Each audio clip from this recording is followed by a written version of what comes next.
Tahun 90 ni saya mula-mula belajar agama. Tahun 90. Iaitu setelah mendengar Tuan Guru Haji Syed Mukhtar, Pondok Pantai Ali, Marang, Bukit Payung. 5-6 tahun saya belajar dengan dia. Kemudian saya belajar dengan Tuan Guru Ustaz Mak Tahir, orang Kemboja tapi duduk di Patani. Kemudian saya belajar lagi agama dengan Ustaz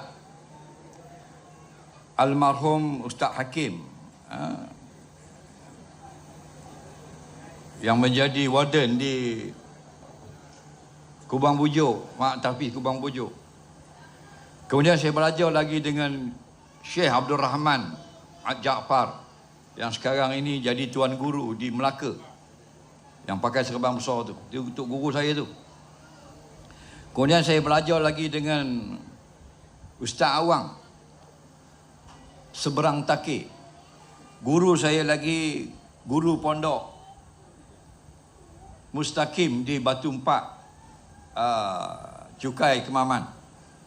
Itu Ustaz Razi pun guru saya itu. Masa saya belajar dengan dia, dia umur 19 tahun.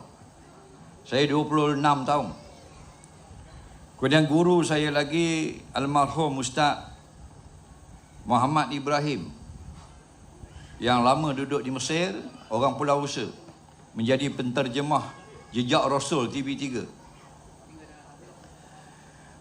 Kemudian saya belajar dengan Tuan Guru Haji Hussein, Pondok Wakaf Tapai, belakang bomba Wakaf Tapai. Dia ni ayah kepada Ustaz Abu Usamah, yang sekarang ini panel Majlis Fatwa Negeri Terengganu. Itu Abu Usamah tu anak dia. Ayah dia tu Tuan Guru Haji Hussein tu tok guru saya lah, ngaji nahu. Kemudian saya belajar dengan Tuan Guru Haji Mak Zain, Kondok Lubuk Pandan, orang Pasir Tumbuh, lama duduk di Pasir Tumbuh 16 tahun.